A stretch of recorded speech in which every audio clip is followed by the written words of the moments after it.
Good evening. Welcome. We're happy that you're able to join us for this, again, remote study for the period of our Bible study this evening. This would normally be the Wednesday 6 p.m. Bible study period, but of course you can access it at any time. We're so thankful that we do have these ways to continue to engage our minds in Bible study and continue with the process of learning more about the Scriptures, even though we're not able to join together for our regularly scheduled Bible class.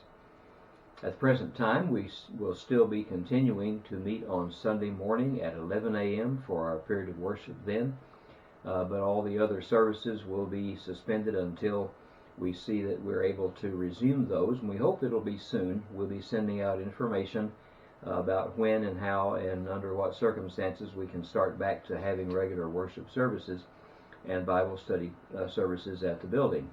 But for now, we encourage everyone to make use of the recorded sermons that you will find accessed by our website.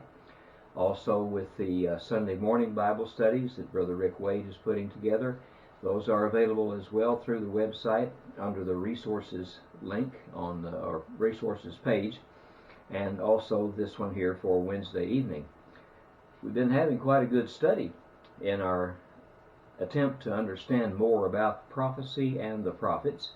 This study by Brother Gene Taylor covers a lot of territory, and we're working our way through now some of the early writings of the written prophets. We finished up Isaiah and Jeremiah, and now we're taking a look at the book of Lamentations.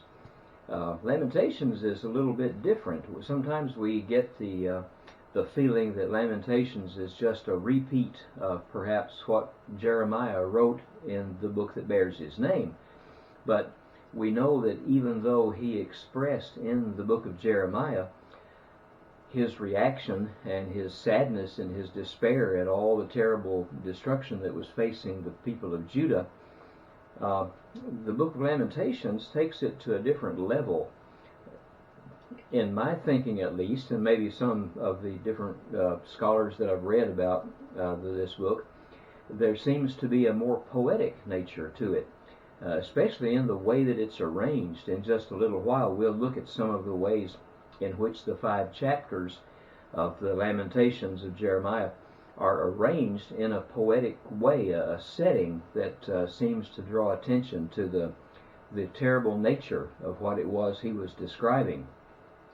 Lamentations, of course, means to lament, to mourn, and we attribute it to Jeremiah, although in the book of Lamentations we don't find any direct statements as far as who the author is. We find several indications of someone like Jeremiah who must be the author, and we link it together with what he says about himself in the book itself of the book of Jeremiah. But the book of Lamentations never has a direct statement that I am the author of this and my name is Jeremiah. But on the other hand, his authorship never has been questioned. All of the people who have studied it, all those who've written commentaries about it, it's pretty much always attributed to Jeremiah the prophet. Let's take a look at a few of the statements made in the book of Lamentations that relate back to what Jeremiah wrote about himself in his own letter. Chapter 3 is a good source for some of this personal information. And if we notice on the screen, we're not going to project these verses, but let's take our Bible and look through these particular verses from chapter 3 that indicate a good possibility that it's Jeremiah who wrote it. We're looking at chapter 3 and verse 1. I am the man who has seen affliction by the rod of his wrath. Okay, here is the name. Whoever wrote Lamentations says, I am the man who has seen this affliction. And Jeremiah, certainly in the book of Jeremiah, went over and over the things that he had seen about all of the affliction that God had brought upon Judah. In that same chapter in verse 8, even when I cry and shout, he shuts out my prayer. We know that Jeremiah wrote in the book of Jeremiah about how he felt like his words were falling on deaf ears, that his preaching and his efforts got no response of a positive nature from anyone in Judah. If you turn over to verses 14 and down through verse 17, I have become the ridicule of all my people, their taunting song all the day. He has filled me with bitterness. He has made me drink wormwood. He has also broken my teeth with gravel and covered me with ashes. You have moved my soul far from peace. I have forgotten prosperity. Remember that Jeremiah spoke words kind of like this about himself, how that he felt like his rejection by his own people had undermined any impact that he might have upon them. And at one point he was convinced that he should just stop preaching altogether and acknowledge that it was too late. In verse 48 of chapter 3, my eyes overflow with rivers of water for the destruction of the daughter of my people. My eyes flow and do not cease, without interruption, till the Lord from heaven looks down and sees. My eyes bring suffering to my soul, because of all the daughters of my city. My enemies without cause hunted me down. Actually, we're going to stop there at verse 51 just for a moment. If you notice here, he is expressing one of the reasons that he's called the weeping prophet. He describes here how his tears flow and do not cease because of the suffering that has occurred there in Judah. If you move on down to verse 52, where we just started that a moment ago, my enemies without cause hunted me down like a bird. They silenced my life in the pit and threw stones at me. The waters flowed over my head. I said, I am cut off. I called on your name, O Lord, from the lowest pit. You have heard my voice. Do not hide your ear from my sighing, from my cry for help. You drew near on the day I called on you and said, do not fear. Well, here again, Jeremiah was at one time cast into a pit because of the way that the people disregarded and discounted his message of repentance. But here he brings up the fact that he knew that the Lord heard him. And one of the things we read about in Jeremiah's work itself is how he understood that the Lord was communicating with him and would continue to help him. And then as we end up in verse 60, he writes this down through verse 63. You have seen all their vengeance, all their schemes against me. You have heard their reproach, O Lord, all their schemes against me, the lips of my enemies and their whispering against me all the day. Look at their sitting down and their rising up. I am their taunting song. Again, this reflects what we read from Jeremiah's work, that the very people that he was supposed to be helping and drawing back to repentance had turned against him. He became a reproach in their eyes. And they did indeed do all this talking and whispering and berating against him throughout the time of his efforts to preach to them. So, in all of this, though, we see these indications that Jeremiah is very certainly the author of the Lamentations. There's some evidence that helps to support this as well. You might be familiar with the Septuagint version of the Scriptures. This was an early translation of the Scriptures and carried out by a prestigious council of the Jews. In this, Jeremiah is named as the author of Lamentations.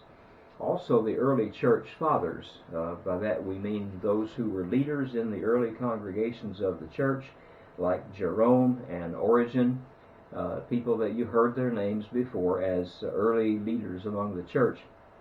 They also identified Jeremiah as the author of Lamentations, so that gives us more evidence there. And just the way that it's written, the book of Lamentations is written in a sense that shows someone's very sensitive nature. Jeremiah, we believe, was very sensitive to all the things that were happening, the terrible things that were happening in Judah. All of the destruction that took place, all of the pronouncements of sin and retribution and punishment by God, all of those things were spoken of, and in the book of Jeremiah you see he has a very sensitive nature. He's touched by all this. That's why he weeps.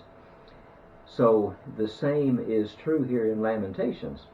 The things that are written seem to be from a person who is of a very sensitive nature, somehow one who is really touched deeply by all of the things that were happening, and also by the way in which the people of Judah failed to respond to his teaching.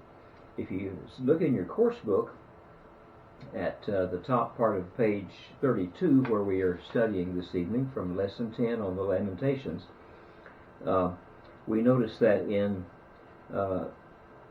Jeremiah chapter 8 and also chapter 14, there are some scriptural references to the sensitivity of Jeremiah.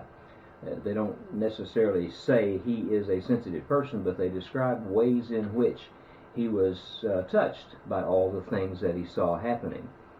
So those evidences help us to lay down pretty surely that Jeremiah is the author.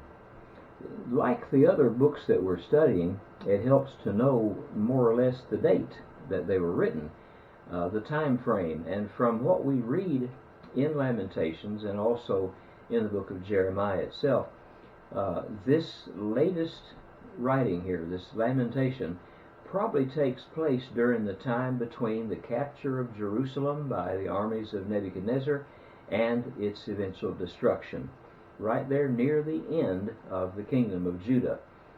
This was a time of famine and hunger in the city, described in such terrible terms as you'd hardly imagine. Let's turn just for a moment to Lamentations again, the first chapter, and chapter 1 at verse 11. Here's what Jeremiah writes in the beginning of this book. He writes, "All her people sigh, they seek bread, they have given their valuables for food to restore life. See, O Lord, and consider, for I am scorned." The writer here in Lamentations reflects back on what Jeremiah wrote about when they had very little access to food under the siege that Nebuchadnezzar's armies placed on Jerusalem. The city itself was a huge area of famine. People didn't have enough to eat. They were selling everything they had, like this verse here indicates. Also in that same chapter, the first chapter, if you look at verse 19, he writes here, "I called for my lovers, but they deceived me. My priests and my elders breathed their last in the city while they sought food to restore their life." Here he's expressing this time of famine and hunger in the view of the priests. The priests and elders were they were not spared by anybody for all this famine and destruction that was taking place. Over in the second chapter, at verse 19 and 20, again, here's what he writes. "Arise, cry out in the night at the beginning of the watches.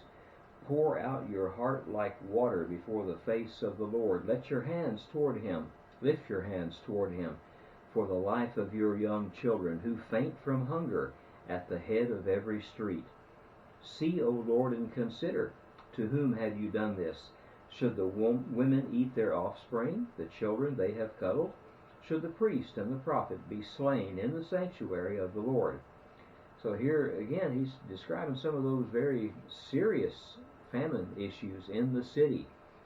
People eating their children, trading their children for food, children fainting from hunger at the head of every street. The picture we get here is of that last bit of time between the captivity of Jerusalem's residents and then finally its destruction as a great city. So there's maybe another way of thinking that this book may have also been written just before the second group of people from Judah fled, and this group fled to Egypt. And it looks like, from what we read, that Jeremiah went with them as they fled from the destruction and the famine in Judah. They fled to Egypt, and this Lamentations may have been written just prior to that time when they all left. Doesn't really matter exactly what date we put on it. as long as we recognize the context. The context of this book is during that time when the people of Judah were at the very last drop in the bucket, you might say. The last few mentions of them are in this time frame. We also want to take a look at the setting. What were things like when this book was written? We know that in the area of the world in which Jeremiah lived and in which Judah existed, there were some political powers at work in the setting of this book. Lamentations was written at a time when you had basically three big superpowers in the world. You had the Assyrian Empire, which would have been over to the north and the west of Judah. Down to the south you had Egypt. Then over to the north and the east you had Babylon.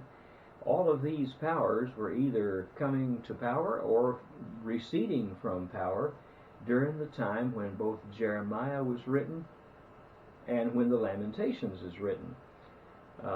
It fits with what was happening in the world. All of these powers were focusing on Judah. They all wanted a chunk of Judah. The Assyrians wanted Judah. They had already captured the 10 tribes in the kingdom of Israel earlier, and they were now gone. And of course the Assyrians were looking to solidify their position by taking over Judah. At the same time, Egypt was rising in power. They had already been in power for centuries, but they were trying to build up their base to control as much of the Mediterranean as they could. And so they were vying for power, and that set them against the Assyrians. And then, of course, you had the newcomers on the block, which is the Babylonians, or sometimes called the Chaldeans. They were the power that had been submissive to the Assyrians, but the Babylonians and the Chaldeans began to revolt against Assyrian rule, and now they're rising in power. And historians tell us that it was actually the rise in power of the Babylonians that brought Assyria to its ruin. And that's exactly what happened. So during this time frame, you have Assyria falling into ruin, Babylon rising into great power, and Egypt down here was almost extinct from the picture pretty closely to the beginning, because they weren't able to hold on to any of the allies that they made. They tried to ally with Judah. That didn't work. They tried to make allies with Syria. That didn't work. And so all of these world powers were focusing in on Judah, and that's part of the problem. Judah had so much attention from these other countries, other kingdoms, that it was overwhelmed. The people had a misguided concept of how important they were. They thought they must be very important if all these people were interested in them. But the setting is undeniable. And also, as the setting of this book of Lamentations progresses, it really points to this great event, the fall and destruction of Jerusalem. That's really what Lamentations is set in. It is the way in which both Jeremiah and any other prophets that were active then, and the people of Judah all viewed what was happening. Pretty soon it became apparent that Jerusalem and Judah were going to fall. Take a quick look there at Lamentations chapter 1. I'm going to put this one on the screen for us. The first 3 verses of this book, Lamentations chapter 1, beginning in verse 1. How lonely sits the city that was full of people. How like a widow is she, who was great among the nations. The princess among the provinces has become a slave. She weeps bitterly in the night. Her tears are on her cheeks, and among all her lovers she has none to comfort her. All her friends have dealt treacherously with her. They have become her enemies. Judah has gone into captivity, under affliction and hard servitude. She dwells among the nations. She finds no rest. All her persecutors overtake her in dire straits. Boy, as he just begins the book there, Jeremiah laments about what has happened to the city of Jerusalem and the entire kingdom of Judah. Notice how he describes the city that was once full of people. Now it says she's like a widow. the princess has become a slave.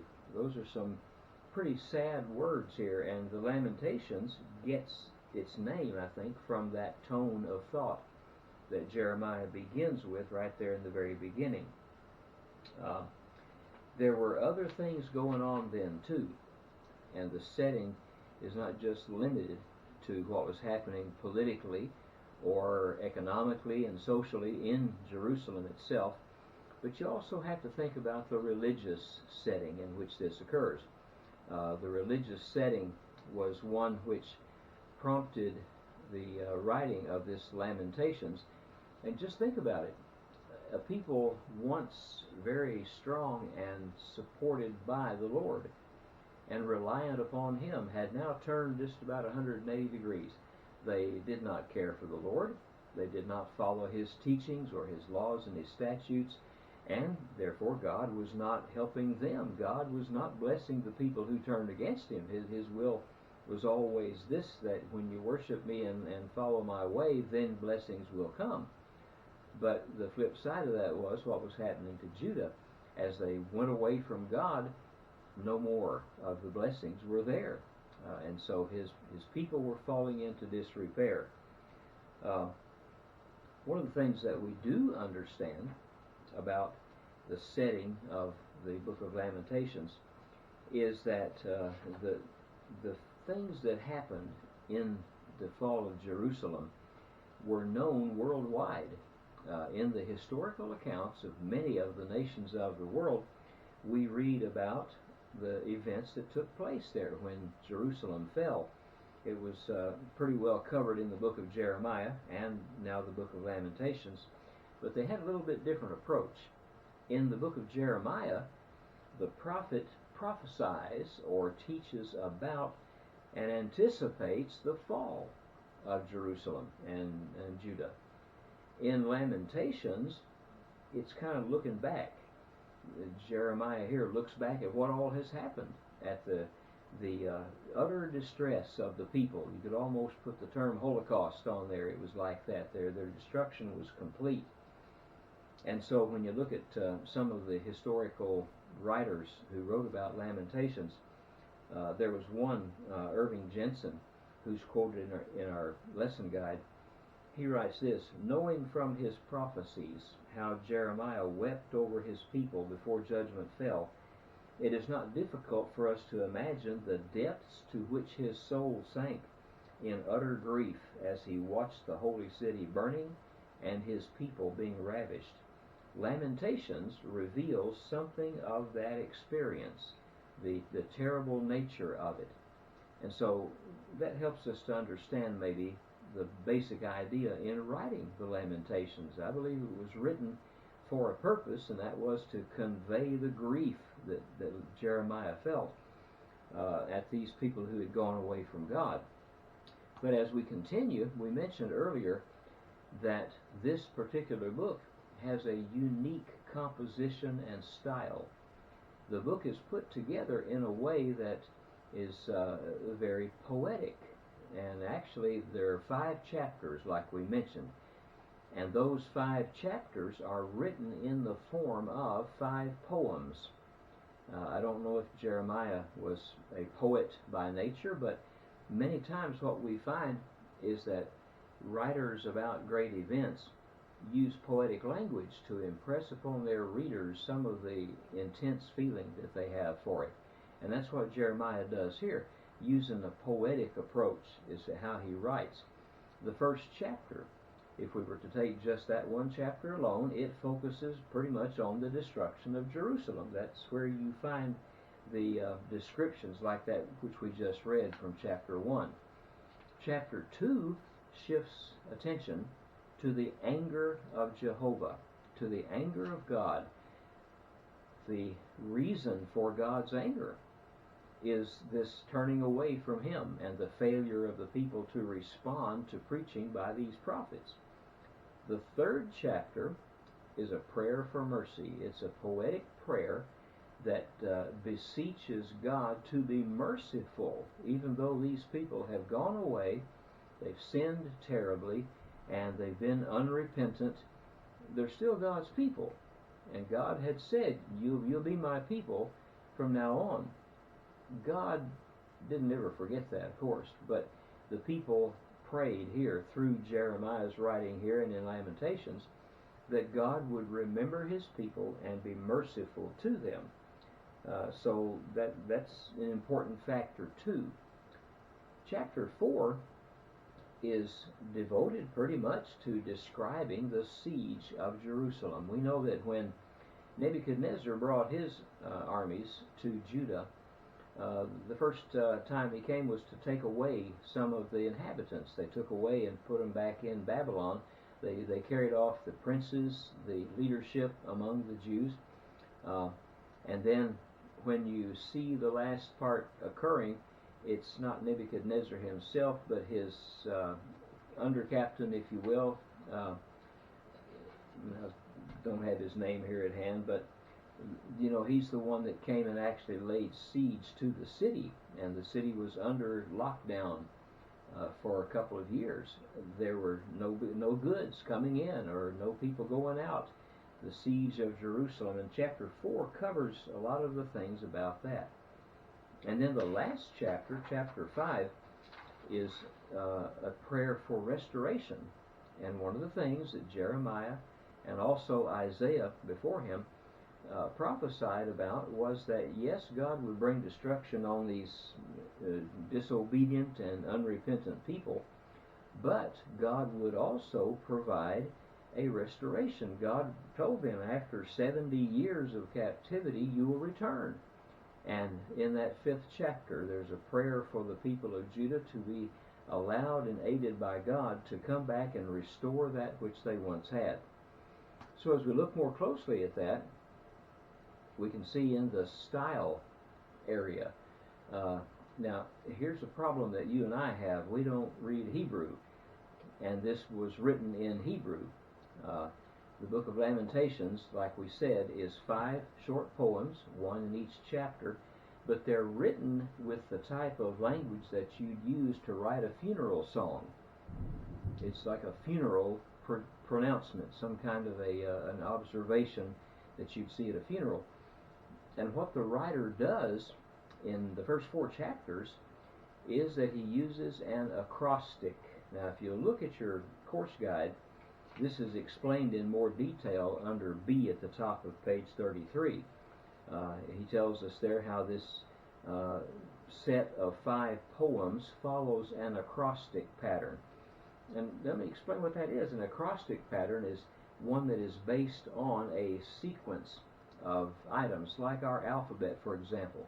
If you took the alphabet that we use, A through Z, and you said A is for apple, B is for bird, C is for cow, and you go on down through that, so that's an acrostic. You're taking the letter of the alphabet and you're making it refer to something. It could be a word, could be a sentence, a phrase. And what happens here is that in chapters 1 through 4, the Hebrew alphabet, which had 22 characters in it, each of those chapters, chapter 1 and 2 and 4, have 22 verses. And each verse begins with a successive letter of the Hebrew alphabet.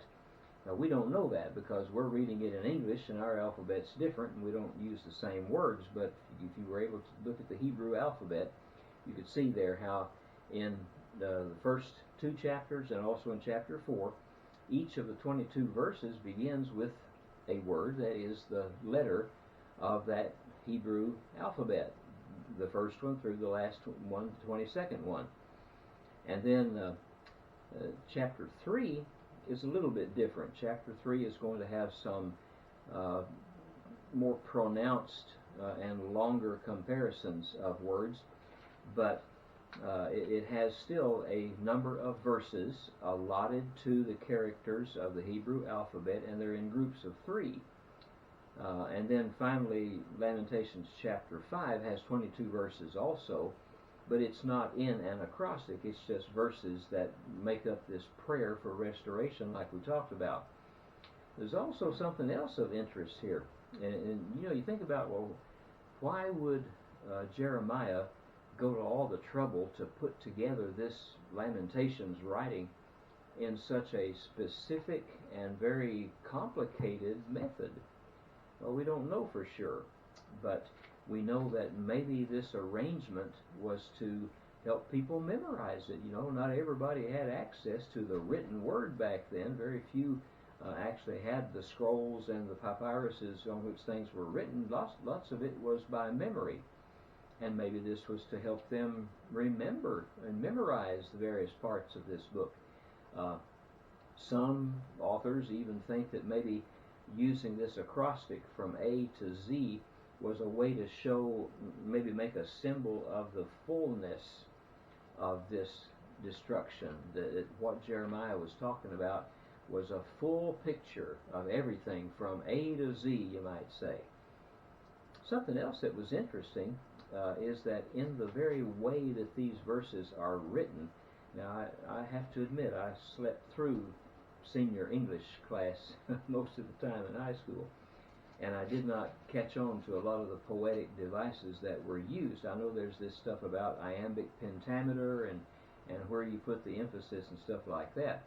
Well, Brother Taylor brings up something here about the way that these songs or poems were written, and what it is, they're using a special arrangement where you have 3 beats in the first line, and then they trail off to a second line with 2 beats in it. 3 beats and then 2 beats. And you know, I'm just trying to see here, if you look at the very first verse, how lonely sits the city. There's 3 beats in that first line there. And then at the end of it, that was full of people. 2 beats there, full of people. And if you see that beat repeating, 1, 2, 3, 1, 2, 1, 2, 3, 1, 2, that's called a limping meter. It's to give us, in the Hebrew language at least, the sound of mourning. It's a sound that the Hebrew language would picture something very depressing, to have that 1, 2, 3, 1, 2, 1, 2, 3, 1, 2 type of beat. So that's the limit of my expertise about this composition here. But it is interesting that Jeremiah writes through inspiration, but God also allows the use of some things in our own language that help to bring together what we're writing about. So as we have worked our way through a couple of points here, we see that there's a lot to this book of Lamentations. And we're going to be out of time very quickly this evening, so we'll stop here. If you will, in your course book, mark on page 33.5, Roman numeral 5, the message. And we'll start there next time and work our way through some of the important points about the message of Lamentations. What is the message that Jeremiah is trying to get across there? And you'll find that there are several good, solid points in the message he's trying to make. And then as we wrap up, we'll take a look at the actual way the book is put together by way of a summary of the chapters. And then after that, we'll be taking a look at some lessons that we learned from the Lamentations. So we have a good bit of study left to go in this book.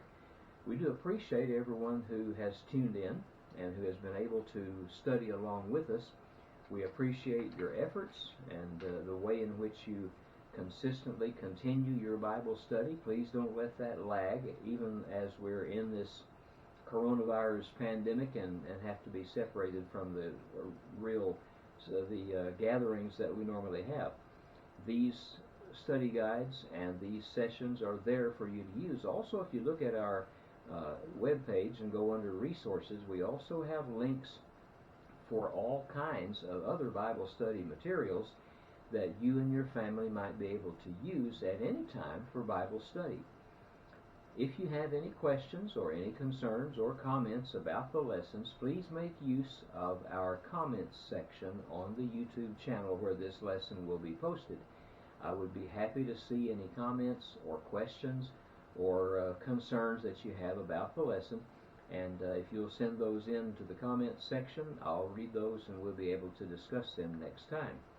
Until then, we ask you to continue to pray for one another to meet those needs that you see arising, and be alert for the text message that I'll send out each week to keep you up to date on any developments that we know of. Thank you for watching. Thank you for studying with us, and may God bless you.